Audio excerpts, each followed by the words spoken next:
Carlos Belmonte foi demitido pelo São Paulo. O vídeo de hoje do canal do Nicola traz mais detalhes sobre essa história e fala também sobre o vexame histórico do São Paulo, 6-0 para o Fluminense. E a pior derrota em 24 anos, quais as consequências? Preciso contar também sobre um ótimo zagueiro que pode ficar à disposição no mercado brasileiro. Será que caberia no Flamengo? Caberia no seu time do coração? Isso sem falar nas últimas do mercado. Bastidores, finanças.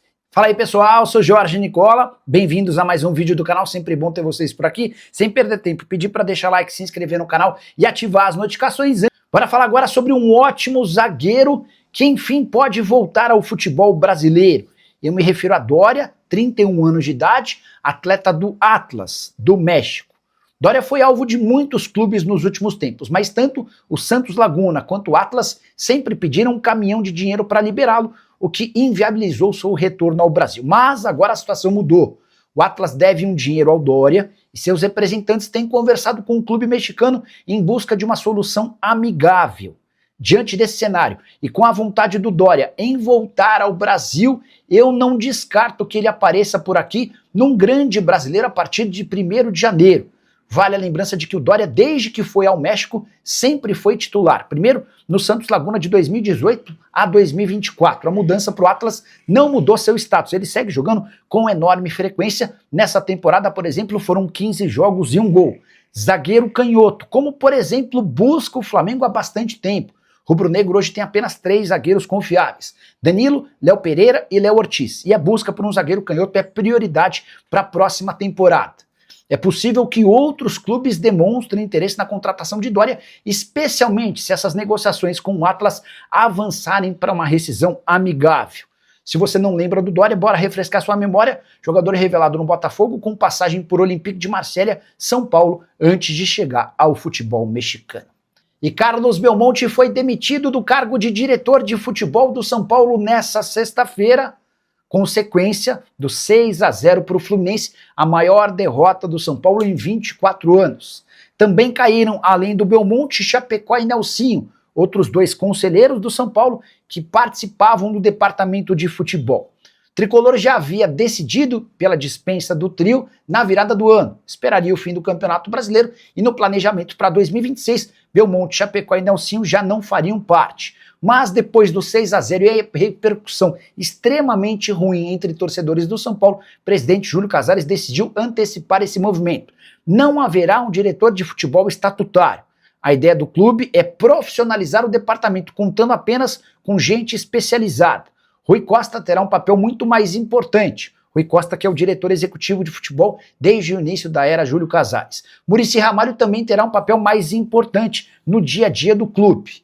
Quero contar também que na entrevista coletiva dessa sexta-feira, o presidente Júlio Casares admitiu responsabilidades, mas falou que homens do departamento de futebol, comissão técnica e os jogadores também são responsáveis pelo momento do São Paulo, que ainda segue na briga por vaga em pré-Libertadores, que melhorou suas condições em relação ao aspecto financeiro, mas tem colecionado uma série de tropeços inaceitáveis. A saideira sobre o Tricolor, 41 conselheiros de oposição apresentaram nesta sexta-feira um abaixo-assinado exigindo a renúncia imediata de Júlio Casares.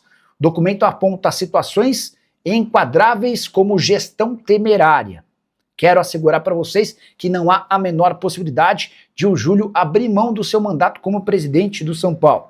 E para que o impeachment acontecesse, os conselheiros precisariam de uma aprovação de 75% do quadro de conselho deliberativo do São Paulo, número absolutamente impossível diante do apoio que o Júlio Casares ainda mantém por lá. E você, o que pensa sobre a crise no São Paulo? Já usa o espaço para comentário. Só não esquece de deixar like, de se inscrever no canal. A gente se encontra assim que surgir notícia. Tchau. Hora de falar sobre o vexame histórico do São Paulo. O Tricolor tomou 6-0 do Fluminense na noite dessa quinta-feira no Maracanã. É a pior derrota do São Paulo nos últimos 24 anos. Só inferior ao 7-1 que o Tricolor levou do Vasco em 2001 em São Januário. Ah, Nicola, o São Paulo tinha 15 desfalques, verdade, mas 6-0 foi a pior derrota do São Paulo em sua história para o Fluminense. O Tricolor tomou 3-0 no primeiro tempo, mas 3-0 no segundo tempo. Era o resultado que faltava para a crise explodir de vez na gestão de Júlio Casares, Carlos Belmonte e Rui Costa. Casares e Belmonte nem estiveram no Maracanã, e depois da partida o Luiz Gustavo foi bem duro, afirmando que existe a necessidade de os diretores do alto escalão aparecerem para colocarem a casa em ordem. Rui Costa tentou explicar a declaração do Luiz Gustavo, dá para dizer que a situação está extremamente delicada. Com um detalhe, São Paulo segue em 8º lugar e vai depender de resultados, como por exemplo tropeços de Atlético e Corinthians para se manter nessa posição que ainda pode assegurar vaga na pré-Libertadores do próximo ano. Crespo foi perguntado se tem clima para continuar e desconversou. O treinador argentino também disse o seguinte, abre aspas, estou confiando no que a diretoria falou, que até dezembro teremos dinheiro para contratar jogadores. Então, vamos confiar. Só para arrematar de vez.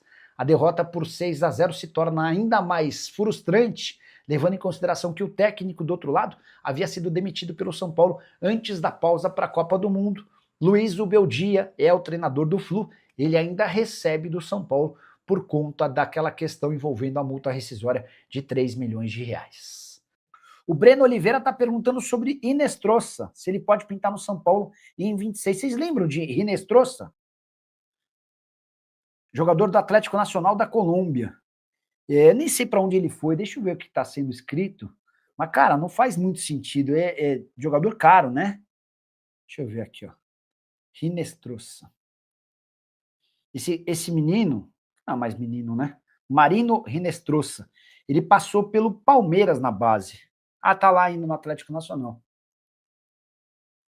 Foi o Hinestrosa, foi ele mesmo que passou pelo Palmeiras, tá? Teve várias propostas para deixar o Atlético Nacional na metade do ano, acabou ficando. Temporada de 49 jogos, 7 gols e 9 assistências.